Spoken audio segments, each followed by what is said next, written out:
आज मैं आपका ध्यान आकृष्ट करना चाहता हूं कि जो कुछ कांग्रेस पार्टी और उनके आइडियोलॉजिकल थिंक टैंक कहे जाने वाले लोग समय समय पर कहते आ रहे हैं, वो चीजें अब पूरी तरीके से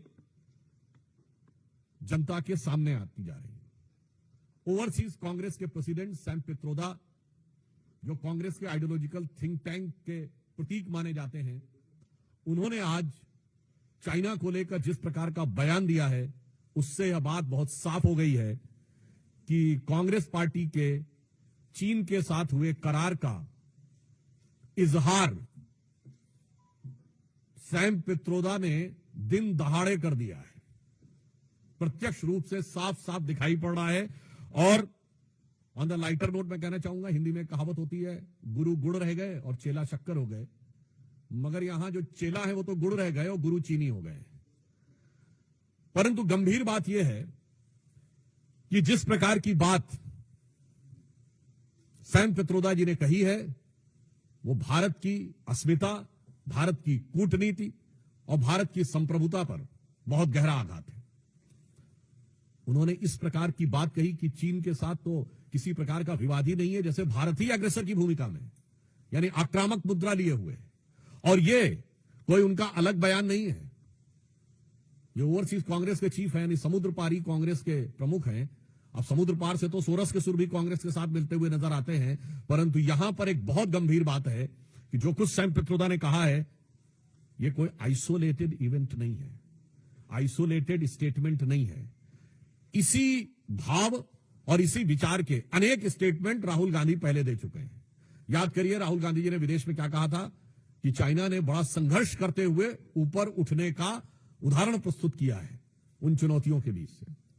आपको याद हो अभी कुछ दिन पहले के अपने विदेशी दौरे में क्या कहा कि चाइना ने अनएम्प्लॉयमेंट को बहुत अच्छे तरीके से टैकल किया है, जबकि फैक्ट ऑफ द मैटर है इस समय चाइना में एम्प्लॉयमेंट रेट 24% है।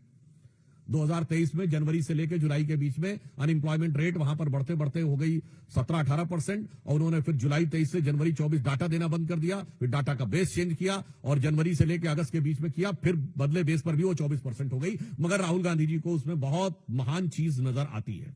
फिर याद करिए, यही लोग कहते थे कि चाइना में प्रेस फ्रीडम इंडेक्स में हमसे ऊपर है, जबकि चाइना के डिफेंस मिनिस्टर ली शॉन्गफू गायब हो गए, चाइना के फॉरेन मिनिस्टर क्विंग गैंग गायब हो गए, वहां की सबसे बड़ी कंपनी अलीबाबा के चीफ जैक मा गायब हो गए, परंतु इनको उसमें भी नजर आता था। अब आप आइए, इसके बाद उन्होंने कहा कि इकोनॉमिक ग्रोथ बहुत शानदार की गई है। ये सारे स्टेटमेंट्स हैं। और इकोनॉमिक ग्रोथ की फैक्ट ऑफ द पोजीशन यह है कि 2024 में दुनिया की सबसे बड़ी रियल एस्टेट कंपनी, जो एक चाइनीज कंपनी थी एवरग्रांड, उसकी लिक्विडिटी हो गई। हांगकांग कोर्ट ने कह दिया लिक्विडेट कर दिया जाए। चीन के ह्यूनान प्रोविंस में कई बैंक्स बैंकरप्ट हो गए, कितनी रियल एस्टेट कंपनीज बैंकरप्ट हो गई। That is one other thing. उस प्रक्रिया में जब हम यह देखते हैं कि यह बयान सैम पित्रोदा का आया है, पहली बात तो हम बहुत साफ करना चाहते हैं, भारत सरकार प्रधानमंत्री श्री नरेंद्र मोदी जी के नेतृत्व में विश्व के हर देश के साथ अच्छे और सौहार्दपूर्ण संबंध चाहती है, परंतु वो राष्ट्रीय स्वाभिमान, सुरक्षा और सुदृढ़ता को बनाए रखते हुए।